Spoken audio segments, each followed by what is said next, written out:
प्रेमावतार श्री चैतन्य महाप्रभु। प्रस्तावना। कृष्ण भावनामृत आंदोलन संपूर्ण विश्व में फैल चुका है, फिर भी इसके जनक श्री चैतन्य महाप्रभु अधिकांशतः अपरिचित हैं। यहां तक कि भारत में जहां भगवान चैतन्य का नाम सुविदित है, अधिकांश व्यक्ति उनके कार्यकलापों तथा संदेश से अपरिचित हैं। कुछ व्यक्ति जो उन्हें जानते हैं, वे भी उन्हें मात्र एक महान भक्त मानने की त्रुटि करते हैं, जबकि प्रमाणित शास्त्र बताते हैं कि वे पूर्ण पुरुषोत्तम भगवान हैं। ये परिचायक पुस्तक भगवान चैतन्य के कार्यकलापों एवं शिक्षाओं को संक्षेप में प्रस्तुत करने का प्रयास है।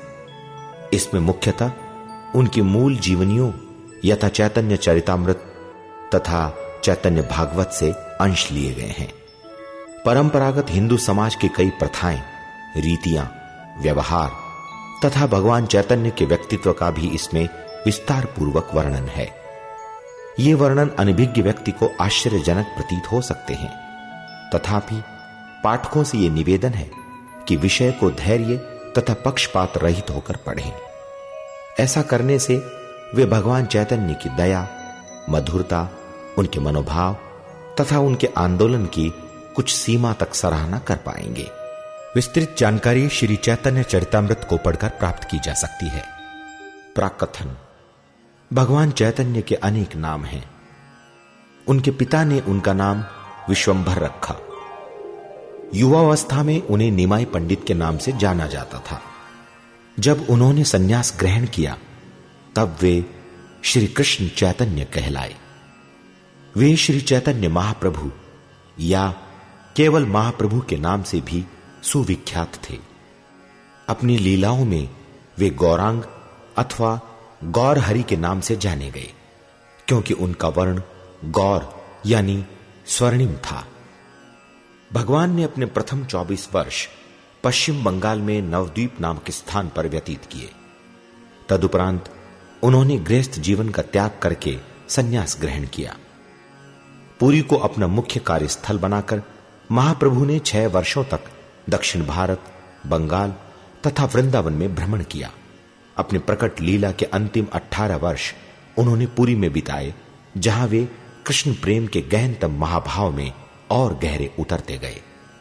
भगवान चैतन्य द्वारा प्रदर्शित भावावेग पूर्वी तथा पाश्चात्य धार्मिक रहस्यों के इतिहास में अद्वितीय हैं।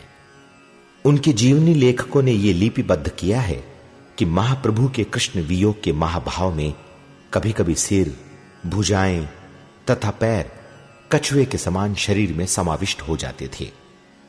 कभी कभी उनके अंग शरीर से अलग हो जाते थे और मात्र त्वचा द्वारा आपस में जुड़े रहते थे। अधिकतर समय जब महाप्रभु हरे कृष्ण का कीर्तन करते तथा नृत्य करते, तब उनके अंगों में कंपन पैदा हो जाता। नेत्रों से अशुद्ध धारा बहने लगती तथा मुंह से फेन निकलता। वे हवा में ऊंचा कूदते तथा इतनी जोर से धरती पर गिरते कि धरती हिल जाती, परंतु आध्यात्मिक भाव में होने के कारण उन्हें कोई पीड़ा का अनुभव नहीं होता तथा वे हरे कृष्ण का कीर्तन करते रहते। गौड़ीय वैष्णव प्राधिकारी इस बात की पुष्टि करते हैं कि ऐसे दिव्य कायांतरणों यानी लक्षणों का दिग्दर्शन साधारण मनुष्यों के द्वारा संभव नहीं है। अतः वे भगवान चैतन्य को पूर्ण पुरुषोत्तम भगवान कृष्ण से अभिन्न मानते हैं। कृष्ण श्याम सुंदर के नाम से सुप्रसिद्ध हैं और भगवान चैतन्य गौर सुंदर के नाम से। उनका यह अद्भुत गौर वर्ण, राधा उनकी नित्य संगिनी तथा उनकी आह्लादिनी यानी आनंद प्रदायक शक्ति के साथ सम्मिलन के फलस्वरूप है। अतः श्री चैतन्य महाप्रभु राधा तथा कृष्ण का युगल स्वरूप है, परंतु उनका भाव तथा वर्ण श्रीमती राधा रानी का है। वे इस जगत को श्री श्री राधा कृष्ण की आराधना सिखाने के लिए अवतरित हुए।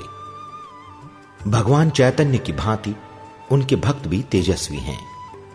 वे कृष्ण के नित्य मुक्त संगी हैं, जो उनके गौरावतार की लीलाओं में भाग लेने के लिए अवतरित हुए। जीवनी लेखकों ने लिपिबद्ध किया है कि गौरांग के पिता जगन्नाथ मिश्र वसुदेव तथा नंद महाराज का युगल अवतरण है। क्रमशः कृष्ण की द्वापर लीला में उनके जनक तथा पालक पिता, उनकी माता शची देवी, देवकी तथा यशोदा का युगल अवतार हैं। क्रमानुसार कृष्ण की माता तथा धात्री नित्यानंद प्रभु बलराम हैं। अद्वैताचार्य महाविष्णु तथा सदाशिव का युगल अवतार है। गदाधर पंडित राधा रानी है। नारद मुनि श्रीवास पंडित हैं। स्वरूप दामोदर विशाखा सखी हैं। गोपी ललिता रामानंद राय हैं।